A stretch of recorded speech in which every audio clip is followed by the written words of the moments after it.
News alerts. ఏపీలోనే కాకుండా పొరుగు రాష్ట్రాల్లోనూ ఎంతో ప్రసిద్ధికెక్కిన నెల్లూరు రొట్టెల పండుగ ఈ నెల 17న ఘనంగా ప్రారంభమైంది. నెల్లూరు బారా షాహీద్ దర్గా వద్ద స్వర్ణాల చెరువులో ఈ వేడుక 5 రోజుల పాటు జరగనుంది. మతాలకు అతీతంగా భక్తులు ఈ పండుగలో పాలు పంచుకుంటారు.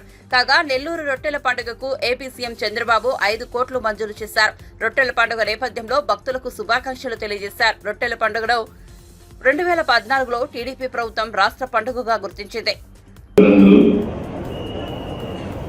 మనమందరం కూడా ప్రతి సంవత్సరం ఉత్సాహంగా బారా షహీద్ దర్గా పుణ్యస్థలంలో ఒక పవిత్రమైన పండుగ దర్గా మిట్ట నెల్లూరు చెరువు ఉంచారు. కాలక్రమేణా అక్కడ సమాధులు ఏర్పడ్డాయి, నిర్మాణం చేశారు.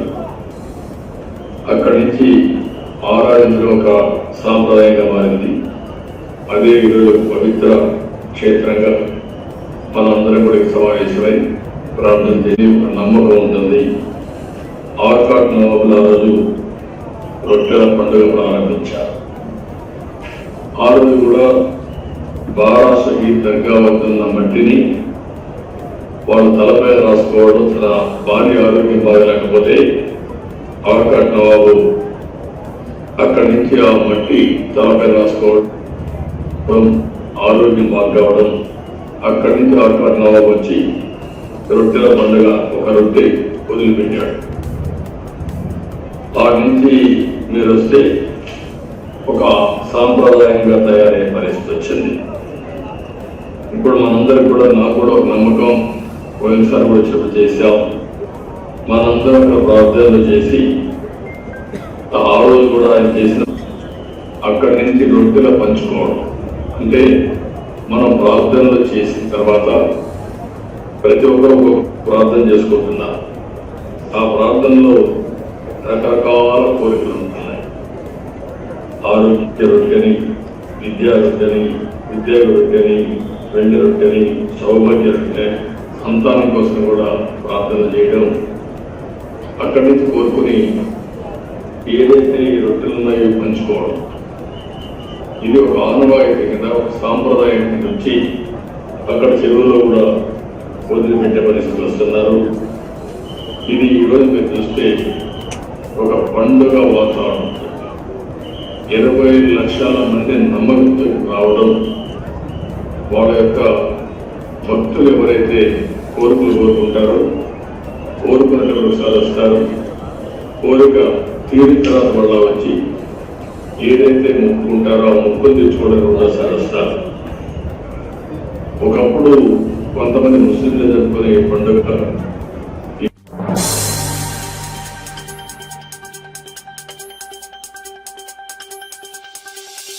వైసీపీ నేతలు పెద్దిరెడ్డి రామచంద్రారెడ్డి, మిథున్ రెడ్డిపై టీడీపీ నేత బుద్ధా వెంకన్న సంచలన వ్యాఖ్యలు చేశారు. గతంలో చంద్రబాబు పుంగునూరు వచ్చినప్పుడు ఆయనపై దాడులు చేయించారని ఆరోపించారు. ప్రజల కోసం పనిచేసే తమ నాయకుడికి భయం లేదని, దోచుకున్న మీకు భయం కాబట్టే పారిపోతున్నారని విమర్శించారు. అందుకే మిమ్మల్ని అడగడానికి వస్తే మిథున్ రెడ్డి రాళ్లతో దాడి చేయించారని అన్నారు. దోచుకోమని పెద్దిరెడ్డి కుటుంబానికి వైఎస్ జగన్ మైనింగ్ అప్పగించారని బుద్ధా వెంకన్న ఆరోపించారు. దొంగ చేతికి తాళమిచ్చారు కాబట్టే సంపద మొత్తం దోచేశారని విమర్శించారు. పెద్దిరెడ్డి 1000 కోట్లు అక్రమంగా దోచేశాడని అన్నారు. అధికార ధనబలంతో పెద్దిరెడ్డి కుటుంబం విర్రవీగిందని, ఆ అరాచకాలు చూడలేకనే ప్రజలు తిరగబడుతున్నారని తెలిపారు. పొంగనూరు ప్రజల మధ్య ఉండాలంటే వాళ్ళ ఆస్తులు వాళ్ళకి అప్పచెప్పి ఉండండి, ఇది మీకు ఇచ్చే సలహా అని తెలియజేస్తాం.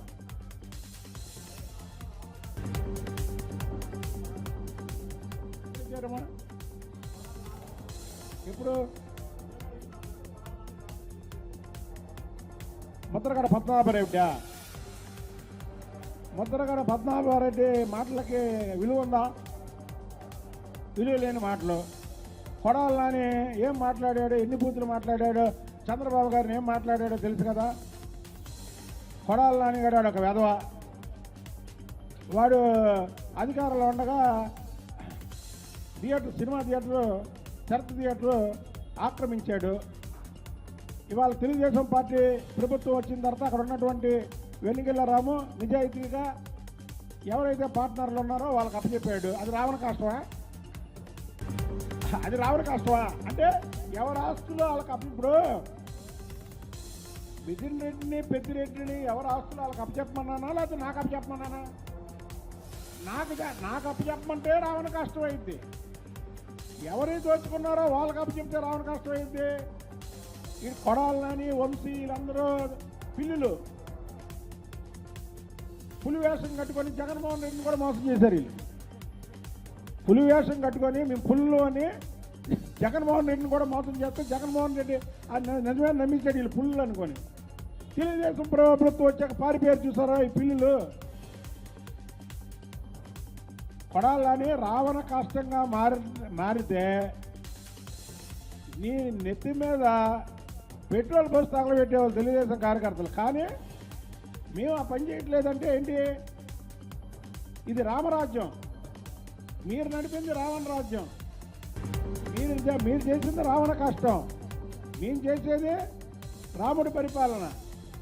ఇక నుంచైనా నోరు మూసుకో. నువ్వు పిచ్చి పిచ్చి వాగులు అయితే 4 కోపం ఏంటనుకుంటున్నారు?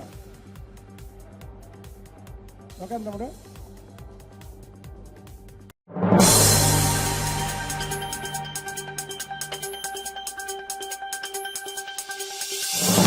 రైతు రుణమాఫీ చేస్తే ఎమ్మెల్యే పదవికి రాజీనామా చేస్తానని ప్రకటించిన మాజీ మంత్రి హరీష్ రావు ఇప్పుడు మాట మారుస్తున్నారని తెలంగాణ కాంగ్రెస్ ఎంపీల ఫోరం చైర్మన్ మల్లు రవి, ఎంపీలు బలరాం నాయక్, రఘురాం రెడ్డిలు ఆరోపించారు. రాజీనామా చేయకుండా తప్పించుకుంటున్నారని విమర్శించారు. కాంగ్రెస్ మాట ఇచ్చింది అంటే చేసి తీరుతామని నిన్నటి ఘటనలతో ప్రతిపక్షాలకు తెలిసొచ్చిందన్నారు.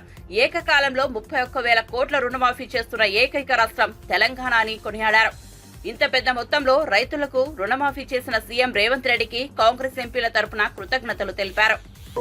లక్షల డబ్బులు ఇవ్వటం చేశారు టిఆర్ఎస్ పార్టీ. ఇప్పుడు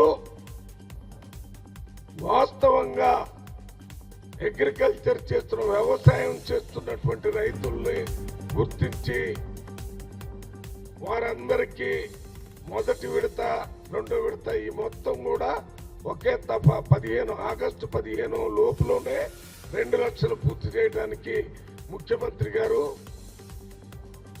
టిఆర్ఎస్ పార్టీ ప్రభుత్వం దిగిపోయే నాటికి తెలంగాణ రాష్ట్రానికి 7 లక్షల కోట్ల రూపాయలు అప్పు చేస్తే నెలకి 7,000 కోట్ల రూపాయలు మిత్తి గడుతుంది ప్రభుత్వం. అనాలోచితంగా రాష్ట్రానికి ఉపయోగం లేని విధంగా అప్పులు ఇష్టం వచ్చినట్టు ఎడాపెడా చేయటం వల్ల ఇవాళ ఉన్నటువంటి రాష్ట్ర ప్రభుత్వం అనేక ఆర్థిక ఇబ్బందులు ఉన్నప్పటికీ వాటన్నిటినీ సరిచేస్తూ ఇచ్చిన మాట ప్రకారం రైతులకి 2 లక్షలు, ఇచ్చిన మాట ప్రకారం 6 గ్యారంటీల్లో 5 గ్యారంటీలు ఇవన్నీ అమలు చేస్తున్నటువంటి ముఖ్యమంత్రి రేవంత్ రెడ్డి గారికి ప్రత్యేకంగా ధన్యవాదాలు ఎందుకు చెప్తున్నా ఉంటే, మీరు ప్రభుత్వంలోకి వచ్చిన తర్వాత మా 3-4 నెలల తర్వాత పార్లమెంట్ ఎన్నికలు వచ్చినాయి. పార్లమెంట్ ఎన్నికల్లో రైతులు కూడా ముఖ్యమంత్రి గారు 2 లక్షల రూపాయలు ఇస్తారనేటటువంటి మాట మా ఎన్నికల ప్రచారంలో ఎంపీలు అందరం చెప్తే ఇది ఇవ్వడు అని గోబల ప్రచారం చేశారు. బీజేపీ ఒక పక్కన, టిఆర్ఎస్ పార్టీ ఒక పక్కన, బీఆర్ఎస్ పార్టీ. ఆ ప్రచారం ద్వారా కొన్ని సీట్లు వాళ్ళకు పోయినాయి. లేకపోతే మొన్న జరిగినటువంటి ఎన్నికల్లో 17కి 14-15 సీట్లు కాంగ్రెస్ పార్టీకి వచ్చాయి. రాబోయేటటువంటి పంచాయతీ ఎన్నికల్లో, లోకల్ బాడీ ఎన్నికల్లో ఈ గోబల ప్రచారం చేస్తున్నటువంటి బీఆర్ఎస్ పార్టీకి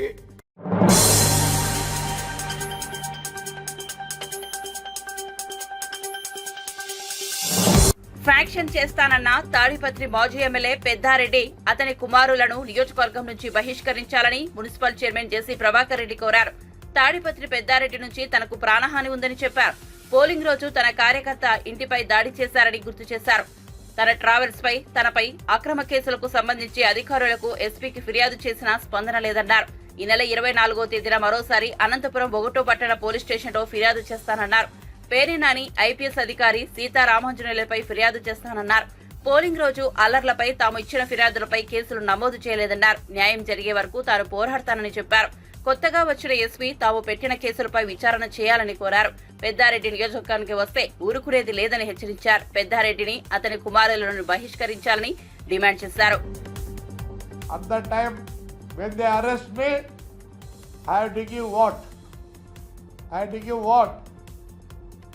జామీన్.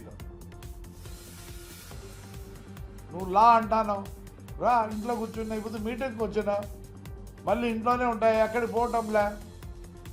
రా, అరెస్ట్ చేయి, అరెస్ట్ చేయి, రండి, అరెస్ట్ చేస్తున్నా. వాడు జామీన్లు ఇస్తాడంటే నేను ఇవ్వాలంట, నువ్వు అరెస్టే ఇస్తా, దాంట్లో ఏముంది? ఈ ఒకటో చేసి కొత్త ఇది వచ్చింది, భారత్ ఇదని, అది కూడా చదువుకున్నా. ఓ డిఎస్పీ రా, అరెస్ట్ చేస్తురా, నువ్వు డ్యూటీ ఇచ్చాయి, నేను వద్దంటున్నా.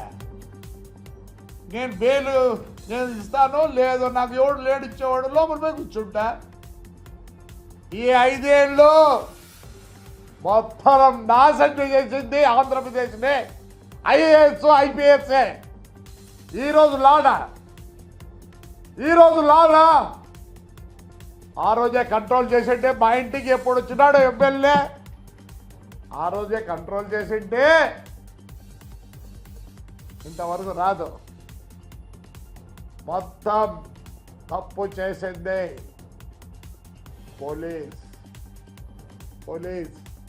ఈరోజు చెట్లు ఆడకొడితే మా పెద్ద ఒడుగురులో దిక్కు లేదా?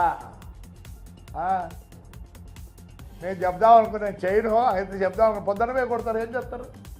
కనీసం నువ్వు ఎఫ్ఐఆర్ రాసుకోవా? ఏమనుకుంటారు మీరు? ఏమనుకుంటున్నారు? మొత్తం స్పాయిల్ చేసింది మీరే.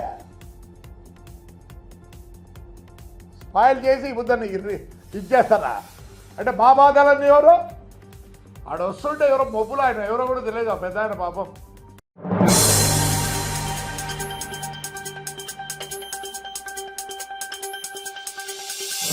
తెల్ల రేషన్ కార్డుతో సంబంధం లేకుండా ఇక నుంచి ఆరోగ్యశ్రీని అందుబాటులోకి తీసుకొస్తామని, అర్హులైన వారందరికీ ఆరోగ్యశ్రీ కార్డు ఇస్తామని మంత్రి ఉత్తమ్ కుమార్ రెడ్డి కీలక ప్రకటన చేశారు. ఆరోగ్యశ్రీ కార్డు, రేషన్ కార్డు వేరువేరుగా ఇస్తున్నట్లు చెప్పారు. కరీంనగర్ జిల్లా పర్యటనలో ఆయన మాట్లాడుతూ గత 10 ఏళ్లుగా ఇరిగేషన్ ప్రాజెక్టులు నీళ్ల కోసం కాకుండా డబ్బుల కోసం కట్టారని ఆరోపించారు. కాళేశ్వరం విషయంలో అన్ని తప్పుడు లెక్కలేనని, 93,000 కోట్లు ఖర్చు చేసి 1,00,000 ఎకరాలకు కూడా నీళ్లు ఇవ్వలేదన్నారు. పాలమూరు, రంగారెడ్డి, సీతారామ ప్రాజెక్టులో కూడా అవినీతి జరిగిందన్నారు. సాగునీటి ప్రాజెక్టులపై తెచ్చిన అప్పులకు 20,000 కోట్ల వడ్డీ కట్టాలన్నారు. కాళేశ్వరం ప్రాజెక్టు అత్యంత ఘోరమైన తప్పిదమన్నారు. ఈ ప్రాజెక్టు తప్పిదమని కేంద్ర జలవనరుల సలహాదారు కూడా పీసీ ఘోష్ కమిషనర్ ముందు ఆధారాలు వివరించానన్నారు. మేడిగడ్డ కాకుండా తుమ్మిడిహట్టి సరైన చోటు అని శ్రీరామ్ వెదిరే అఫిడవిట్ ఇచ్చినట్టు చెప్పారు. మాట కూడా వాస్తవం. వాళ్ళు 10 ఏళ్ల పాటు టోటల్ లోన్ వేవర్లో ఖర్చు పెట్టిన అమౌంట్ 25,000 కోట్లు 10 ఏళ్ల పాటు. మేము సంవత్సరం లోపు చేయబోయే ఫామ్ లోన్ వేవరు 31,000 కోట్లు. దయచేసి ఆ డిఫరెన్స్ ఫిగర్స్ కూడా మీరు గమనించారు. మేము తెలంగాణ రాష్ట్రంలో 66% జనాభా వ్యవసాయం మీద అలైడ్ సెక్టర్స్ ఆధారపడిందని మేము గుర్తించాం. రాష్ట్ర జీడిపికి అగ్రికల్చర్ కాంట్రిబ్యూషన్ 16% అని మేము గుర్తించి, ఎట్టి పరిస్థితుల్లో రైతులకి, వ్యవసాయానికి మేము మేలు చేయాలని స్టెప్ తీసుకోవడం జరిగింది. తెలంగాణ రాష్ట్రంలో ప్రతి రైతు కుటుంబానికి 2 లక్షల రూపాయలు రుణమాఫీ చేయడం జరుగుతుంది. ఆగస్టు 15 లోపు టోటల్ 2 lakh లోన్ వేవర్ చేయడం జరుగుతుంది. All crop loans sanctioned or renewed on or after 12th December 2018 and having an outstanding balance as on 9/12/23 shall be eligible. కొంత ప్రతిపక్షాలు ఈ రేషన్ కార్డు విషయంలో కొంత కాంట్రవర్సీ చేసే ప్రయత్నం చేసినాయి. రేషన్ కార్డు కేవలం కుటుంబం ఎవరనే విషయాన్ని నిర్ధారించడానికి ఉపయోగపెడతాము. రేషన్ కార్డు లేకున్నా సరే ఈ 2 lakh లోన్ ఎవరు వర్తిస్తుంది. మరి మన ఉమ్మడి కరీంనగర్ జిల్లాకి కొన్ని ఫిగర్ చెప్తాను మీకు. జగిత్యాల జిల్లాలో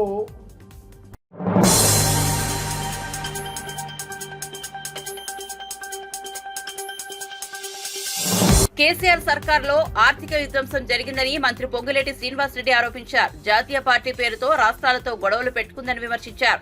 కేంద్రం నుంచి సరైన నిధులు తేలేకపోయారని మండిపడ్డారు. వాస్తవాలను బీఆర్ఎస్ నేతలు ఇంకా ఒప్పుకోవడం లేదని ఫైర్ అయ్యారు. శుక్రవారం కరీంనగర్ లో మంత్రి పొంగులేటి శ్రీనివాసరెడ్డి పర్యటించారు. సందర్భంగా మీడియాతో మంత్రి పొంగులేటి మాట్లాడుతూ బీఆర్ఎస్ ను వారే కూల్చుకున్నారని విమర్శించారు. బీఆర్ఎస్ చేసిన తప్పులకు శిక్ష తప్పదని హెచ్చరించారు. తాము గులాబీ పార్టీలాగా గొప్పలకు వెళ్లడం లేదని స్పష్టం చేశారు. ధనిక తెలంగాణను గత సర్కార్ అప్పుల పాలు చేసిందని మండిపడ్డారు. 7 లక్షల కోట్లు అప్పు చేసిపోయారని ఎద్దేవా చేశారు. ఫోన్ ట్యాప్, ఇరిగేషన్, కరెంటుతో అరాచకాలు చేశారని మంత్రి పొంగులేటి శ్రీనివాసరెడ్డి తీవ్ర ఆగ్రహం వ్యక్తం చేశారు. ఎటువంటి ఆలోచన లేదు. ఏ రైతన్న కూడా తన పిల్లల చదువు కోసమో తన బ్యాంకు అవసరాల కోసమో లోన్ కోసమో ఇన్కమ్ ట్యాక్స్ పాన్ కార్డు ఉన్నంత మాత్రాన ఆ రైతుకి ఇవ్వద్దు అనేది ఈ ప్రభుత్వానికి లేదు.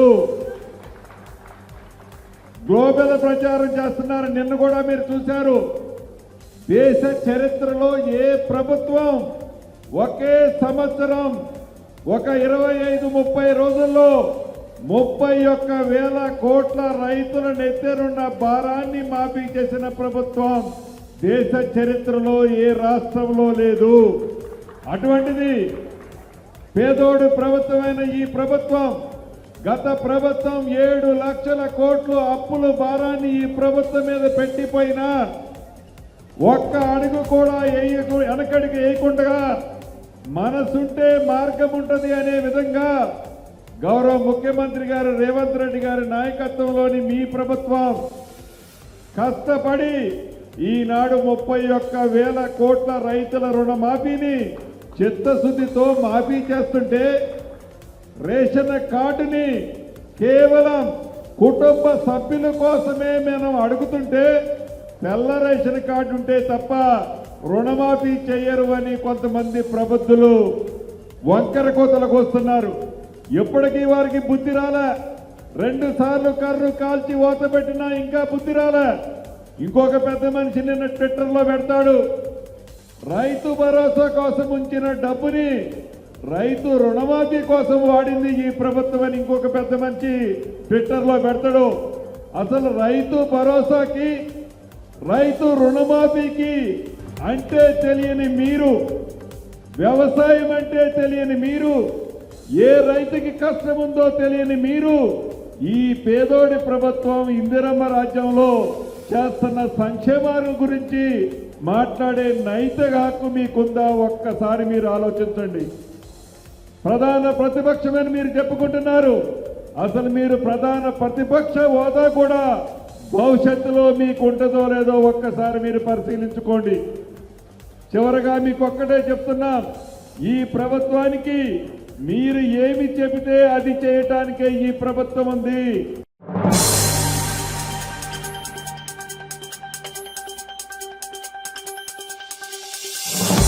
చంద్రగిరి ఎమ్మెల్యే నాని తనపై తప్పుడు ఫిర్యాదులు చేస్తున్నారని చెవిరెడ్డి భాస్కర్ రెడ్డి ఫైర్ అయ్యారు. పార్టీలకు అతీతంగా చంద్రగిరి ప్రజలందరినీ 5 ఏళ్లు ఆదరించానన్నారు. నాడు తాను సహకరించడంతోనే ఎమ్మెల్యే నానికి చెందిన 2 క్వారీలు సజావుగా నడిచాయన్నారు. ఎమ్మెల్యే నానికి చెందిన క్వారీలపై అధికారులు దాడులు జరపకుండా ఆపానన్నారు. తాను ఓడిపోవచ్చు కానీ రాజకీయంగా దిగజారనన్నారు చెవిరెడ్డి భాస్కర్ రెడ్డి. పల్లెల్లో గొడవలు చేసి ఏదో జరిగిపోతుందని నేను పోరాటం చేస్తున్నాను చెప్పుకోవడానికి ప్రయత్నం చేస్తూ సామాన్యులను బలి చేస్తున్నావు కాబట్టి నీ వ్యక్తిత్వం కూడా ప్రజలకు తెలియాలి, నీ పార్టీ వ్యక్తులకు కూడా తెలియాలి. సాక్షాత్ నీ క్వారీ కాడికి ఏడీ మైండ్స్ వస్తున్నారు రెగ్యులర్ ఇన్స్పెక్షన్లో, మామూలు ఇన్స్పెక్షన్కి మూయడానికి కాదు ఇన్స్పెక్షన్కి వస్తున్నారంటే వెంటనే నాని గారు మీరు నాతో మాట్లాడలేదని అడుగుతున్నా. ఆర్టీవీ ప్రసాద్ అంటే నీ బంధువుల ద్వారా నాతో మాట్లాడలేదని అడుగుతున్నా. నా ద్వారా నువ్వు డిఎంజీ మైండ్ చెప్పించుకోలేదని అడుగుతున్నా. నీ సమక్షంలో నువ్వు వింటుండగా వెంకటరామ స్వామి సాక్షిగా చెప్తున్నా, నేను ఫోన్ చేసి చెప్పినటువంటి మాట, నాని నా ప్రత్యర్థి తప్ప నా శత్రువు కాదు. వ్యాపారులు వేరు, రాజకీయం వేరు. కడుపు కొడితే పాపం అది. నువ్వు అతను కడుపు కొట్టే ప్రయత్నం చేస్తే నేను అంగీకరించును అని వెంకటేశ్వర స్వామి సాక్షిగా నాని వింటుండగా డిఎంజీ మైన్స్కి చెప్పి అతను క్వారీ కాడు కూడా ఒక మనిషిని పోనీయకుండా ఆపి తన క్వారీని తన గుండెలా చేసిన వ్యక్తి నేను అని చెప్తున్నా. నేను భగవంతుడికి ప్రమాణం చేసి చెప్తున్నా. అంటే నీకు 5 సంవత్సరాల్లో నీ వ్యాపారాలు చేసుకోవాల్సి వచ్చినప్పుడు భాస్కర్ రెడ్డి కావాల్సి వచ్చారు, పెద్దిరెడ్డి గారు కావాల్సి వచ్చారు. నీకు 12 లారీలు ఉన్నాయి, నీ అప్పుడు పెట్టావు, నీకు ఇస్తే అప్పుడు పెట్టు. నీ ప్రియా ట్రాన్స్పోర్ట్ అని పెట్టావు. నీ 12 లారీలు నాకు ఉన్నాయి ఈ ట్రాన్స్పోర్ట్ అని చెప్పావు. ఈ 12 లారీలో ఒక్క రోజైనా ఒక గంటైనా ఆపారా నీకు ట్రాన్స్పోర్ట్ చీజ్ చేసిన అడుగుతున్నా. 5 సంవత్సరాలు నిరాటంకంగా నీ ప్రియా ట్రాన్స్పోర్ట్ జరిగిందంటే నేను ఇబ్బంది పెట్టాలనుకుంటే నువ్వు నడపగలుగుంటావా అని అడుగుతున్నా. స్టోన్ పాలిషింగ్ ఇండస్ట్రీ ఉంది నీకు చిత్తూరులో. నీ స్టోన్ పాలిషింగ్ ఇండస్ట్రీ నువ్వు కరెంటు బకాయిలు కూడా శుభ్రంగా కట్టలా. పెద్దిరెడ్డి గారే విద్యుత్ శాఖ మంత్రి.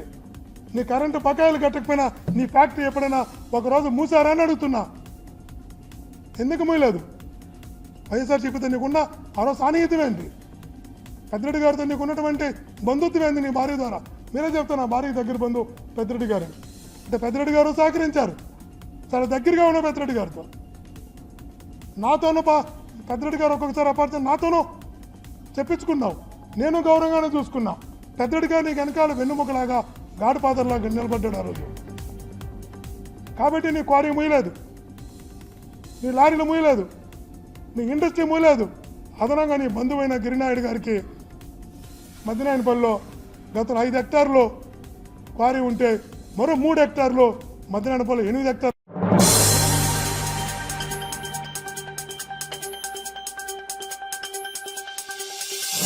బాపట్ల జిల్లా చీరాల మండలం రామకృష్ణాపురంలో ఓ చైన్ స్నాచర్ హల్చల్ చేశాడు. రోడ్డుపై నడుచుకుంటూ వెళ్తున్న మహిళ మెడలో బంగారు గొలుసును లాక్కెళ్లాడు. స్థానికులు మహిళ వద్దకు చేరుకోగానే అతను బైక్ పై పరారయ్యారు. అయితే ఈ ఘటనకు సంబంధించిన సీసీ ఫుటేజ్ సోషల్ మీడియాలో హల్చల్ చేస్తోంది.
సీతారామ లిఫ్ట్ ఇరిగేషన్ ప్రాజెక్టులో ఒక ముఖ్యమైన మైలురాయిని ప్రకటించిన విషయం తెలిసిందే.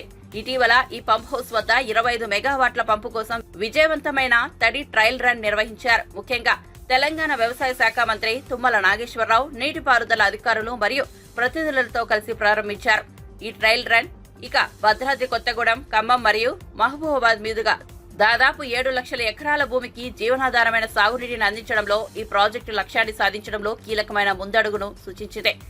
తాజాగా తెలంగాణలో విస్తారంగా వర్షాలు కురుస్తున్న విషయం తెలిసిందే. ముఖ్యంగా ఖమ్మం, భద్రాద్రి కొత్తగూడెంలో వర్షాలు విస్తారంగా కురుస్తున్నాయి.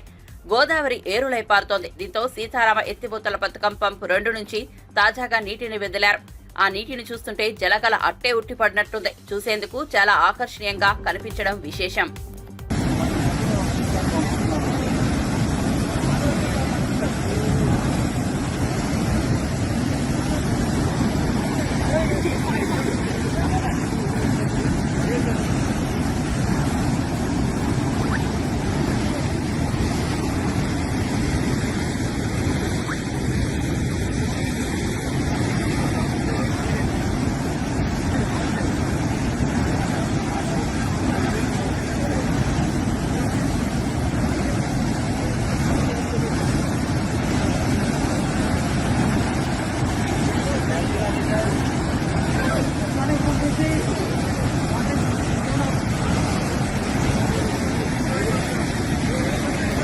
సార్ తడుస్తున్నారు ఇటు వచ్చండి.